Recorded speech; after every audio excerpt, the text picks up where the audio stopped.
네, 이 시간에는 무산된 여호수아의 계획이라는 제목을 가지고 함께 말씀을 나누도록 하겠습니다.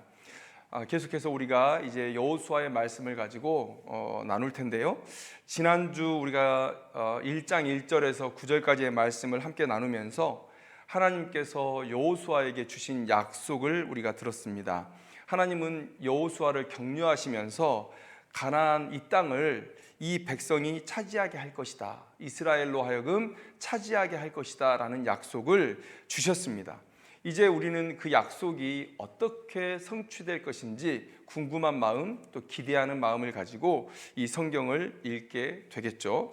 자, 여호수아가 이 이후에 일을 어떻게 행하느냐?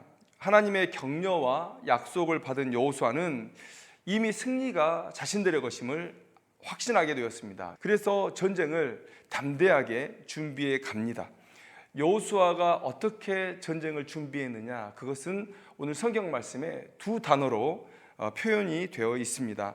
바로 정탐이라는 단어와 또 사흘 안에라는 단어로 우리가 볼 수가 있다는 것이죠. 자, 먼저 정탐에 대해서 함께 나누어 보도록 하겠습니다. 정탐은 하나님께서 여호수아에게 명한 일은 아니었습니다. 그런데 아마도 여호수아는 모세를 가장 옆에서 보고 배웠던 사람이죠. 그래서 모세가 행했던 일을 자연스럽게 따라하게 된 것이 아니냐라고 생각해 볼 수 있는데, 우리가 민수기 13장의 말씀을 보면 하나님은 모세에게 각 지파의 지휘관된 자 한 명씩을 선발해서 12명으로 하여금 이 가나안 땅을 정탐하게 하는 모습을 볼 수가 있습니다. 아마 여호수아도 이런 모세의 전례를 따라서 아마 행했던 것으로 보입니다. 그런데 이제 그 모세의 때와 여호수아의 때의 다른 점은 무엇이냐? 이 모세의 때의 이 가나안 땅의 경계는 그리 삼엄하지 않았다는 것이죠. 이스라엘 민족이 가나안 땅을 목표로 올라올 것인지에 대해서도 아마 확신하지 못했을 것입니다. 그리고 그들이 얼마나 강한 민족인지도 아마 가나안 사람들은 확인하지 못했을 것입니다. 종살이를 하다가 해방된 민족이 강하면 얼마나 강하겠냐, 그렇게 위협을 받지는 않았을 것이라 생각이 듭니다. 그런데 여호수아가 지휘하고 있는 지금의 상황은 매우 다르다는 것이죠. 라합이 이미 얘기했던 대로 요단 동편의 아모리 사람의 두 왕 시온과 옥이 이미 이스라엘 백성들에게 죽임을 당했습니다. 이스라엘은 이미 요단 동편 땅을 평정한 그 상태에 있다는 것이죠. 그리고 그들의 목적지는 명확하게 가나안이라고 이미 알고 있는 상태입니다. 그래서 모세의 때에는 12명이 그 가나안 땅을 돌아다녀도 그리 의심받지 않을 그런 상황이었지만 이 여호수아의 때는 달랐다는 것이죠. 그래서 12명이 아닌 2명만 선발해서 이제 여리고 지경으로 보내는 그런 상황을 오늘 성경은 우리에게 얘기해주고 있다는 것입니다. 아마 여호수아는 모세가 했던 대로 이 정탐꾼들이 가져오는 정보를 가지고 전략을 짜고 가나안 땅으로 진군을 할 생각을 했다는 것이죠. 이것이 여호수아의 첫 번째 계획이죠. 그런데 두 번째는 우리가 사흘 안에라는 이 말 속에 이 여호수아의 계획이 담겨 있습니다. 하나님의 승리의 약속을 붙들고 여호수아는 강한 믿음을 가졌을 것입니다. 저 가나안 땅은 하나님께서 우리에게 주신 땅이다. 그래서 이 여호수아는 담대하게 얘기를 하죠. 여호수아서 1장 11절을 보니까 진중에 두루 다니며 그 백성에게 명령하여 이르기를 양식을 준비하라. 사흘 안에 너희가 이 요단을 건너 너희의 하나님 여호와께서 너희에게 주사 차지하게 하시는 땅을 차지하기 위하여 들어갈 것임이니라. 이 여호수아의 믿음이죠. 담대하게 지금 선포하고 있는 것을 볼 수가 있습니다. 하나님의 명령 또 승리에 대한 확신을 주셨으니 지체할 이유가 없었을 것이라 이렇게 생각이 됩니다. 그런데 결과적으로는 이 여호수아의 계획 두 가지가 다 무산되었다는 것을 여호수아서 2장은 우리에게 말해주고 있습니다. 먼저 정탐이 실패했죠. 우리가 오늘 본문 2장 1절을 보면 이스라엘의 정탐꾼들이 이 여리고에 들어가서 첫날 이 기색 라합의 여관에 유숙하게 됩니다. 기생의 집이라고는 하지만 이때의 이 기생의 집은 여관의 기능을 수행하고 있었기 때문에 여관이라고 말씀을 드립니다. 처음 가는 마을에 아는 사람이 없겠죠. 그곳에서 정탐을 하려면 여러 날이 걸릴 텐데, 그래서 여행객들이나 장사꾼들이 아무 의심 없이 유숙하고 지나다닐 수 있는 이 기생의 집을 택한 것으로 보입니다. 그런데 첫날 그들의 정체가 들통나고 마는 것이죠. 정탐꾼들은 자신을 잡으러 오는 사람들을 피해서 빨리 숨어야 했던 것을 오늘 본문은 우리에게 말해주고 있습니다. 라합이 눈치가 빠르고 또 기지를 발휘해서 그 상황을 모면하게 하지 않았다면 이 정탐꾼들은 큰 일을 치를 수 있었다는 것이죠. 그런데 라합이 자신의 집 지붕 위 3대에 숨기고, 그리고 거짓말을 통해서 쫓아오던 사람들을 다른 곳으로 돌려보내고, 그리고 이들을 이제 안전하게 피신할 수 있도록 그렇게 길을 열어준 것이죠. 결과적으로 보면 여러분, 이 정탐꾼들이 정탐한 내용은 아무것도 없습니다. 그냥 기생의 집 라합의 집에 들어갔다가 첫날 들켜가지고 도망 나오듯이 그곳을 빠져나온 것 뿐이죠. 그래서 2장 23절에 이 정탐꾼들은 그들이 겪은 모든 일을 여호수아에게 보고했다고 기록하고 있는데, 오늘 성경은 그들이 보고한 내용이라고는 라합에게서 들은 얘기 그것뿐이다 라는 것을 얘기해 주고 있다는 것이죠. 엄밀하게 말하면 이 정탐꾼들의 정탐, 여호수아가 계획했던 이 정탐은 실패로 돌아갔다는 것을 오늘 성경은 우리에게 얘기해 주고 있습니다.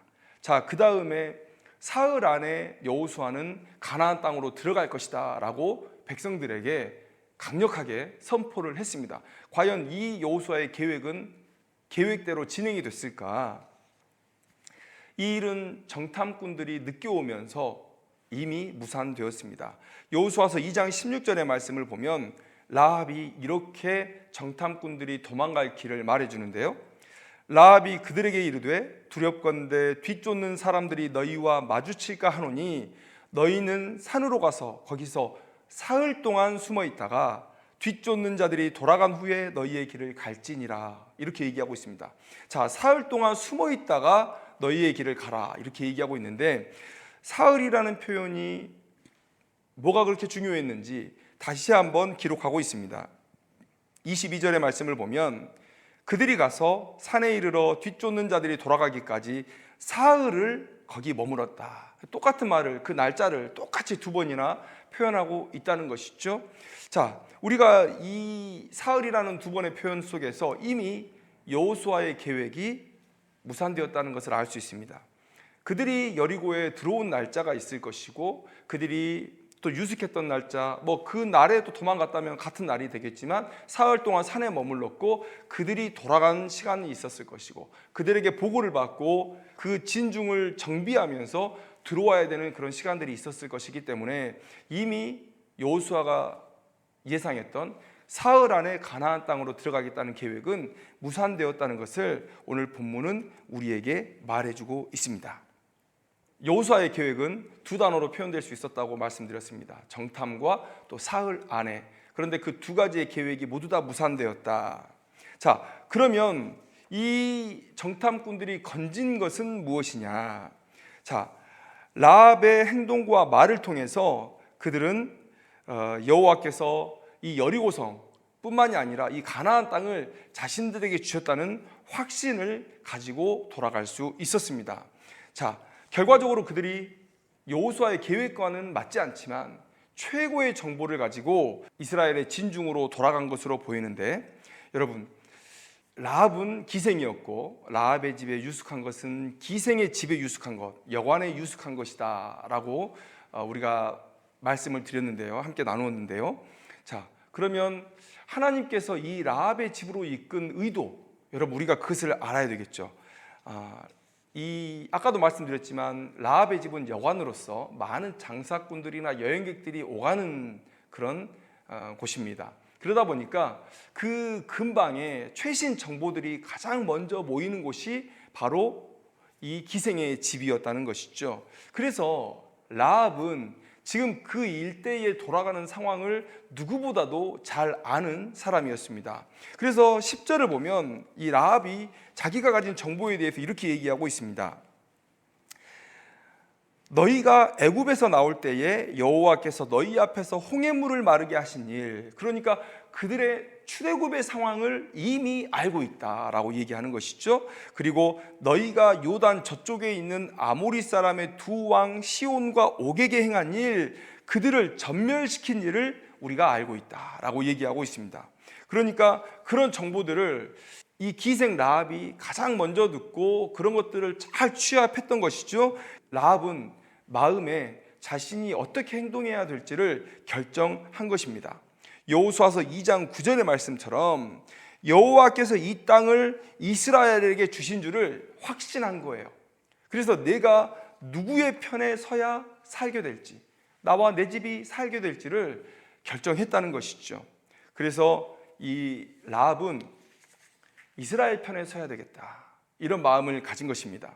나와 내 가족이 살 길은 이스라엘 편에 서는 것밖에 없다. 그래서 정탐꾼들이 위기 가운데 있죠. 여러분, 정탐꾼들이 지금 유숙하자마자 들통이 났죠. 아마 몰래 누군가가 떠나서 이 왕에게 보고를 했고 그 군사들을 데리고 왔을 건데, 아마도 이 사람은 몰랐을 거예요. 이 정탐꾼들은 몰랐을 것입니다. 라합이 우리 편인 줄 모르는 상황에서 그 상황을 알았다면 바로 그 자리를 뜨는 것이 맞죠. 그러나 이 두 정탐꾼들은 그 상황을 몰랐기 때문에 그곳에 계속 유숙하고 있었죠. 그런데 라합이 그 상황을 눈치챈 것입니다.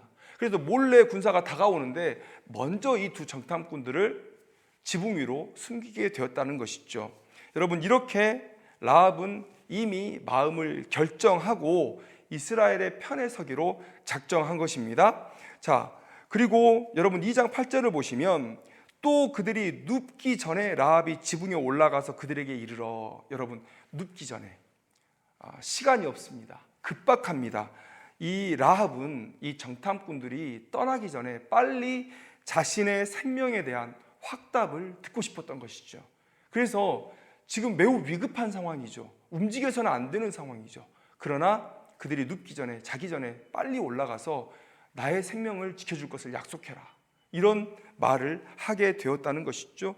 또 2장 11절의 말씀을 보면 너희들의 소식을 들었을 때 여리고 사람들의 간담이 이미 녹아버렸다. 이 말을 들었을 때에 이스라엘 정탐꾼들이 얼마나 승리를 확신하게 되었을까. 또 11절 말씀 하반절에 보면 이런 고백을 합니다. 너희의 하나님 여호와는 위로는 하늘에서도 아래는 땅에서도 하나님이시니라. 오직 하나님만이 유일한 신이라는 고백을 이 라합이 하는 거예요. 여리고 사람 라합이 하는 겁니다. 이스라엘 사람들과 똑같은 고백을 지금 하는 거예요. 자, 그 다음에 2장 13절 말씀을 보니까 이 생사여탈권이 이 이스라엘 백성들에게 있다는 고백을 또 이 라합이 하게 되는 것이죠. 여러분, 여호수아의 이 정탐의 계획은 무산되었지만, 그러나 이 정탐꾼은 다른 그 어떤 정탐보다도 중요한 정보를 가지고 지금 이스라엘 진중으로 돌아왔습니다. 이 실패한 정탐을 통해서 이스라엘 사람들이 알게 된 것은 무엇이냐? 바로 이 전쟁은 하나님께서 수행하시고 하나님께서 이미 승리를 주신 전쟁이라는 것을 확신하고 돌아왔다는 것이죠. 그래서 우리 여호수아서 3장 3절 말씀을 보면 여호수아가 어떠한 마음으로 이 전쟁을 준비하는지에 대해서 묘사가 되어 있습니다. 백성에게 명령하여 이르되 너희는 레위 사람 제사장들이 너희 하나님 여호와의 언약궤에 매는 것을 보거든 너희가 있는 곳을 떠나 그 뒤를 따르라. 그러니까 오늘 이 본문이 이스라엘 백성들이 전쟁을 할 때 여호와의 언약궤를 앞세우고 전쟁하는 첫 번째 전쟁이 됩니다. 그러니까 여러분, 이 여호수아는 이 정탐꾼의 보고를 듣고 무엇을 깨달았습니까? 이 전쟁은 하나님의 전쟁이다. 하나님의 이름으로 나아갈 때 우리가 승리한다라는 생각을 가지게 된 것이죠. 그래서 이스라엘의 역사 속에 처음으로 언약궤를 앞에 세우고 하나님의 뒤를 따라가는 그런 전쟁을 하게 된다는 것입니다.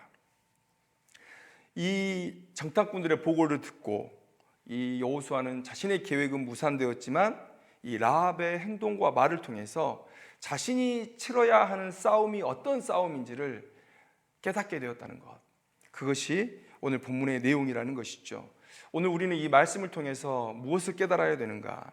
이 말씀을 읽으면 잠언서 16장 9절의 말씀이 생각이 납니다.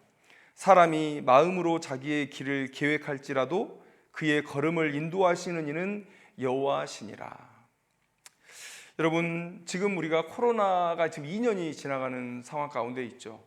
또 코로나 백신이 개발이 되고 또 치료제가 나오면서 이제 점점 잡혀가는 것이 아니냐. 그래서 우리가 위드 코로나로 또 진행을 하는 그런 기분 좋은 소식도 얼마 전에 들었었죠. 그런데 또 변이가 나왔습니다. 또 이 오미크론의 변이는 얼마나 또 우리를 힘들게 할지 사실 가늠하기 어려운 상황 가운데 있습니다. 모든 사람들에게 유례가 없이 힘든 시간이라고 볼 수가 있겠죠. 그런데 우리의 이 영적인 상황들은 우리의 육신의 상황과 매우 밀접한 관계가 있습니다. 우리가 몸이 약할 때 기도하거나 예배드리는 것이 어렵지 않겠습니까? 그런 것들이에요. 우리가 경제적으로 어려울 때 사실 불평이 나올 수도 있고, 우리의 상황이 우리의 계획대로 진행이 되지 않을 때 또 하나님께 불평할 수도 있고, 그래서 우리의 삶의 상황은 영적인 상황과 매우 밀접하게 연관이 되어 있고, 또 우리의 삶이 어려우면 영적인 다운이 바로 잇따르게 되어 있다는 것이죠.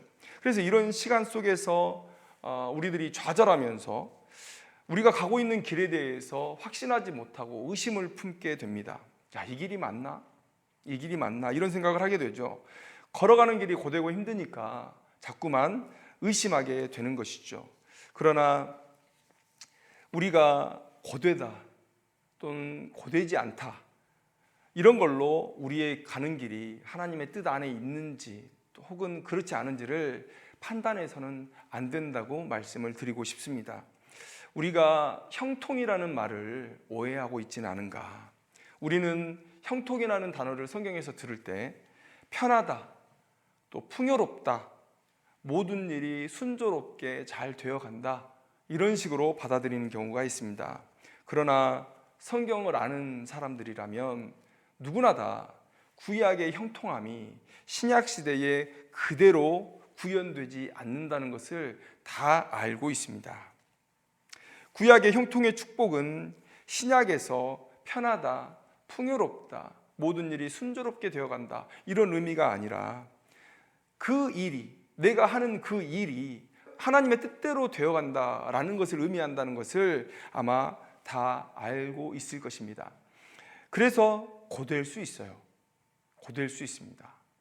나의 기준이 아니라 하나님의 기준으로 이 형통을 판단해야 되기 때문에 내 삶은 고되지만 그 고된 길이 하나님의 뜻 안에 있을 수 있다. 또 반대로 내 삶은 편하고 내 삶은 순조롭지만 그러나 내 길이 하나님의 뜻 안에 있지 않을 수 있다. 여러분, 이것을 우리가 알아야 된다는 것이죠. 바울이 전도여행을 할 때 정말 고된 시간을 보냅니다. 그런데 하나님은 성경을 통해서 바울이 걸어갔던 그 고된 길이 내 뜻 안에 있는 길이었다고 하나님은 증언해 주고 계십니다.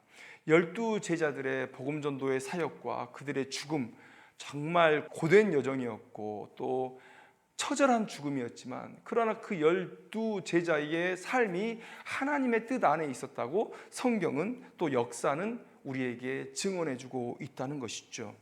여러분, 이 죄인들을 구원하기 위해서 예수님께서 십자가를 지셔야 했던 것처럼 이 죄악된 세상에서 하나님의 뜻을 이루기 위해서는 누군가는 이 죄악의 진창 속에 발을 담궈야 하는 것입니다. 자신이 멸망으로 가는지도 모르고 그렇게 욕망을 따라 살아가는 인생들을 건져내기 위해서는 누군가는 그 진창 속에 손을 담궈야 하는 것이죠. 그러니까 깨끗하게, 편하게, 순조롭게 그렇게 살아갈 수만은 없다는 것이죠. 우리가 하나님의 뜻을 따르려 하다 보면 예수님이 그 십자가를 지셨던 것처럼 우리도 그런 고난의 길을 마땅히 걸어야 한다. 그것을 오늘 성경은 우리에게 얘기해 주고 있다는 것이죠. 고되고 또 일이 순조롭지 않게 답답하게 진행되지만 또 많은 희생과 손해가 있지만 그러나 그 길이 하나님의 뜻이고 우리가 그 뜻 안에 있기 때문에 우리가 그것을 형통한 삶이라고 말할 수 있어야 된다. 그런 믿음이 우리 안에 있어야 한다라는 것입니다. 히브리서 11장의 말씀을 읽고 그 믿음의 선배들의 삶이 형통하다고 우리가 말할 수 있어야 된다는 거예요. 그들의 삶은 말할 수 없이 고통스러웠지만 그러나 그들의 믿음의 여정이, 믿음의 순교가 하나님을 드러내고 또 많은 사람들을 구원으로 인도하는 길이었기 때문에 형통했다. 눈물을 머금고 그 길이 형통했다라고 우리가 말할 수 있어야 된다는 것이죠. 오늘 하나님은 그런 고된 삶을 형통이라고 믿고 묵묵히 견뎌내는 사람들에게 오늘 이 말씀을 주고 계신 것입니다. 이 시대의 여호수아들아, 이 싸움은 나의 싸움이다. 나의 언약궤를 앞세우고 꿋꿋이 가라 라고 오늘 우리에게 말씀하여 주시는 것이죠. 오늘 라합의 입을 통해서 우리를 격려하시는 것입니다. 여러분, 우리에게 계획이 있습니다. 우리에게 생각이 있습니다. 우리에게 계산이 있습니다. 그러나 그 계산이 무너져요. 내 뜻대로 안 돼요. 그런데 하나님은 라합의 입을 통해서 그 상황들을 이끌어가고 계신다. 우리가 이 라합의 입을 통한 격려를 우리가 받아들여야 된다라는 것을 말씀드리고 싶은 것입니다. 여러분, 이 죄악된 세상에서 내가 힘든 것은 당연하다라는 마음을 가지고 살아내기를 소망합니다. 그리고 그 당연하지만 너무도 힘든 삶을 믿음 안에서 잘 견뎌내시기를 소망합니다. 반드시 그런 삶을 사는 자에게 하나님의 영광이 있을 것임을 믿습니다. 그 믿음을 가지고 살아내는 귀한 믿음의 동역자들 다 되시기를 소망합니다. 기도하겠습니다.